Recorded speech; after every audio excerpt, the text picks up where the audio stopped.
Students welcome to professor Ravi logs again. நம்ம இப்போ பார்க்க போகிறது என்ன அப்படின்னு கேட்டிங்கன்னா யூனிட் செல். யூனிட் செல்லுங்கிறது ஒன்றுமே கிடையாது, ஒரு பெரிய கிறிஸ்டல். எக்ஸாம்பிளுக்கு ஃபஸ்ட்டு நம்ம என்ன புரிஞ்சுக்கணும் அப்படின்னா, இங்கே பாருங்கள், ஒரு பெரிய கிறிஸ்டல். அந்த கிறிஸ்டலில் ஒரு சின்ன பார்ட், ஒரு பெரிய ஒரு கிறிஸ்டல்னால் நீங்கள் ஒரு சின்ன பகுதி, ஒரு சாலிட் ஆப்ஜெக்டில் ஒரு சின்ன பகுதியை எடுத்திருக்கீங்க, ரைட்டுங்களா? அதுதான் இந்த கிறிஸ்டல், ரைட்டுங்களா? அந்த கிறிஸ்டல் நான் பெருசாக காட்டுறேன். அந்த கிறிஸ்டலில் ஒரு சின்ன பார்ட், சின்ன பாயிண்ட் மாதிரி உள்ள இடத்த தான் நான் இப்போ ஜூம் பண்ணி உங்களுக்கு காட்டுறேன். அந்த பார்ட்டுக்கு பேர் தான், அந்த பாயிண்டில் உள்ள பார்ட்டுக்கு பேர் தான் என்னன்னு கேட்டிங்கன்னா ஒரு யூனிட் செல். இந்த யூனிட் செல் அப்படிங்கிறது எப்படி நம்ம சொல்லணும் அப்படின்னு கேட்டிங்கன்னா, இந்த யூனிட் செல்லானது என்ன பண்ணும் அப்படின்னு கேட்டிங்கன்னா, எல்லா பக்கமும் இதே மாதிரி இன்னொரு மேலே ஒரு செல்லை உருவாக்கும். அதுமாதிரி சைடில் ஒரு செல்லு, கீழே ஒரு செல்லு, ரைட்டில் ஒரு செல், லெஃப்டில் ஒரு செல். இந்த மாதிரி பார்த்திங்கன்னா ஒவ்வொரு பில்டிங் பிளாக்ஸாக உருவாகி தான் ஒரு கிறிஸ்டல் உருவாகுது. இப்படி உருவாகி ஃபைனலாக நமக்கு இந்த மாதிரி ஒரு கிறிஸ்டல் உருவாகுது. அப்போ இந்த யூனிட் செல்லுங்கிறது என்ன அப்படின்னா, அதாவது ஒரு கிறிஸ்டல் உருவாகணும் அப்படின்னா இந்த மாதிரி சின்ன மைக்ரோ கிறிஸ்டல்னு கூட சொல்லலாம்.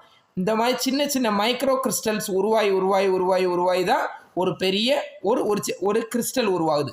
அப்போ இந்த மைக்ரோ கிறிஸ்டலுக்கு பேர் தான், இந்த சின்ன கிறிஸ்டல் இருக்கு இல்லையா, இந்த கிறிஸ்டல் அரேஞ்ச்மெண்ட் தான் என்னன்னு கேட்டிங்கன்னா யூனிட் செல். இந்த கிறிஸ்டல் அரேஞ்ச்மெண்ட்டுக்கு பேர் தான் யூனிட் செல்னு சொல்லுவாங்க. இந்த யூனிட் செல்லாக இருக்கணும் அப்படின்னா டெஃபினிஷன் படி ஒத்து போகணும். அது என்னங்கிறத இப்போ பாருங்கள். It is the smallest portion of the crystallite. சின்ன போர்ஷன்னு சொல்கிறாங்க. கிறிஸ்டலைட்டில் ஒரு சின்ன போர்ஷன், நான் சொன்னேன்ல, இதில் இருக்கக்கூடிய ஒரு சின்ன போர்ஷன், ரைட்டுங்களா? Repeated in different direction. பாருங்கள், இதே போர்ஷன் மேலே ரிப்பீட்டாக இருக்குது, கீழே ரிப்பீட்டாக இருக்குது, சைடில் ரிப்பீட்டாக இருக்குது, இதுக்கு பேக் சைடில் ரிப்பீட்டாக இருக்கும், எல்லா பக்கமும் ரிப்பீட் ஆகிட்டே வருது இல்லையா? And generate the entire crystal. இப்படி நீங்கள் விட்டீங்க அப்படின்னா என்ன ஆகும்டா, இது அப்படி ஃபார்ம் ஆகி ஃபைனலாக பார்த்தீங்கன்னா கிட்டத்தட்ட சொல்லப்போனால் ஒரு மதில் கட்டுற மாதிரி தான். பாருங்கள், செங்கல் எல்லாத்தையும் கட்டி ஒரு மதில் உருவாகுது இல்லையா?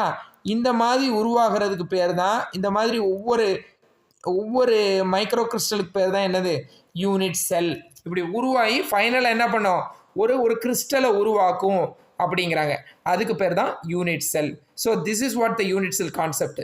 அப்போ இந்த யூனிட் செல் கான்செப்ட் என்னங்கிறத நம்ம கிளியராக டிஃபைன் பண்ணியிருக்கோம். யூனிட் செல்லுங்கிறது ஒன்றும் இல்லை, it is the smallest portion of crystallite, repeated in different direction, repeat ஆகணும் அண்ட் ஜென்ரேட் த கிறிஸ்டல். சின்ன கிறிஸ்டலாக ஃபார்ம் ஆகி அது பெரிய கிறிஸ்டலை உருவாக்கும்.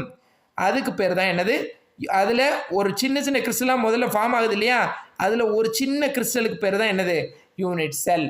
தேங்க்யூ.